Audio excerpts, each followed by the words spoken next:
संघर्ष ही जीवन है। जो मुस्कुरा रहा है उसे दर्द ने पाला होगा, जो चल रहा है उसके पाँव में छाला होगा। बिना संघर्ष के इंसान चमक नहीं सकता, जो जलेगा उसी दिए में उजाला होगा। संघर्ष क्यों बचे संघर्ष से? संघर्ष ही तो जीवन की आत्मा है। जितना कठिन संघर्ष होगा उतनी ही शानदार जीत होगी। एक बार एक किसान भगवान से बहुत ही नाराज हो गया। किसान बहुत मेहनती था, बहुत मेहनत से वह खेतों में अनाज उगाता, उसकी देखभाल करता, पर अक्सर उसकी फसल खराब हो जाती। कभी सूखा पड़ जाता, कभी बाढ़ आ जाती, कभी तेज धूप, कभी आंधी, कोई न कोई कारण बन ही जाता कि उसकी फसल खराब हो जाती। एक दिन वह किसान गुस्से में आसमान की ओर देखकर भगवान से कहा, हे ईश्वर, आपको लोग सर्वज्ञता मानते हैं कि आप सब जानते हैं, कहते हैं कि आपके इच्छा के बिना एक भी पत्ता नहीं हिलता, पर मुझे तो लगता है कि आप छोटी सी छोटी बात भी नहीं जानते। आपको तो ये भी नहीं पता कि खेतीबाड़ी कैसे करते हैं। अगर आप जानते होते तो हर समय जो बाढ़, आंधी और तूफान आते हैं वो कभी नहीं आते। आप नहीं जानते कि कितना नुकसान उठाना पड़ता है हम किसानों को। यदि आप मेरे हाथ में यह शक्ति दे दे कि जैसा मैं चाहूँ वैसा मैं मौसम कर दूं, फिर आप देखना मैं अन्य के भंडार लगा दूंगा। भगवान इस किसान के तीखे वाक्य सुनकर मुस्कुरा रहे थे, और वह किसान के सामने तो हर समय जो बाढ़, आंधी और तूफान आते हैं वो कभी नहीं आते। आप नहीं जानते कि कितना नुकसान उठाना पड़ता है हम किसानों को। यदि आप मेरे हाथ में यह शक्ति दे दे कि जैसा मैं चाहूँ वैसा मैं मौसम कर दूं, फिर आप देखना मैं अन्य के भंडार लगा दूंगा।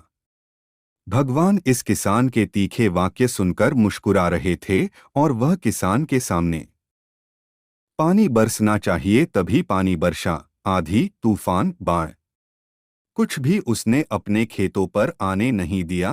किसान के खेत में इस वर्ष ऐसी फसल हुई जैसी कभी नहीं हुई थी। हरी भरी लहलहाती फसल, मन ही मन वह बहुत खुश हो गया और सोचने लगा, अब सबूत के साथ दिखाऊंगा भगवान को कि इसे कहते हैं शक्ति का सही उपयोग। मेरी सफलता देखकर उन्हें अपनी नियम जरूर बदलने पड़ेंगे। कुछ दिन गुजरे, फसल कटने को तैयार हो गए। किसान बहुत उत्सुकता के साथ फसल को काटने लगा, पर जैसे ही उसकी नज़र गेहूं की बालियों पर गया तो उसने अपना सिर पीट लिया और वह रोने चिल्लाने लगा। गेहूं की एक भी बाली के अंदर गेहूं का दाना नहीं था, सारी बालियां अंदर से खाली थी।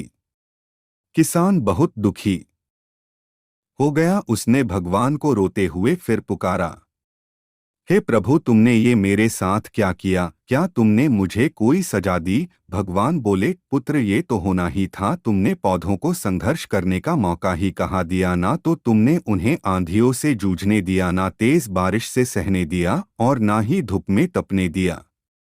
एक भी चुनौती का सामना तुमने उन्हें नहीं करने दिया, इसीलिए सारे पौधे अंदर से खोखले रह गए।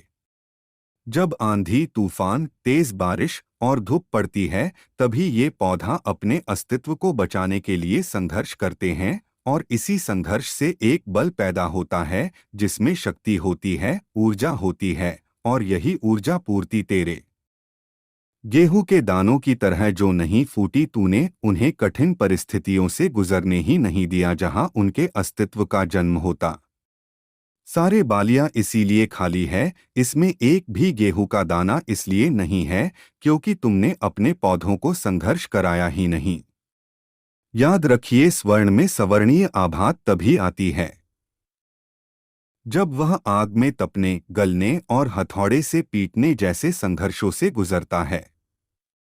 कोयले का टुकड़ा हीरा तभी बनता है जब वह उच्च दाब और उच्च ताप की मुश्किल परिस्थितियों से गुजरता है। इसी तरह यदि हमारी जिंदगी में कोई संघर्ष ही ना हो, कोई चुनौती ही ना हो, तो हम भी गेहूं की बालियों की तरह खोखले रह जाएंगे। कोई अस्तित्व नहीं होगा हमारा। विपरीत परिस्थितियां, चुनौतियां, समस्याएं हमें और अधिक निखारती है। यदि जीवन में कठिन परिस्थितियां और चुनौतियां आए तो घबराना मत, बल्कि सामना करना। विश्वास करना कि आप और अधिक निखर जाओगे और अधिक मजबूत बन जाओगे। किसी ने कितना सही कहा है, जिंदगी जीना आसान नहीं होता, बिना संघर्ष कोई महान नहीं होता, जब तक ना पड़े हथौड़े की चोट तब तक पत्थर भी भगवान नहीं होता।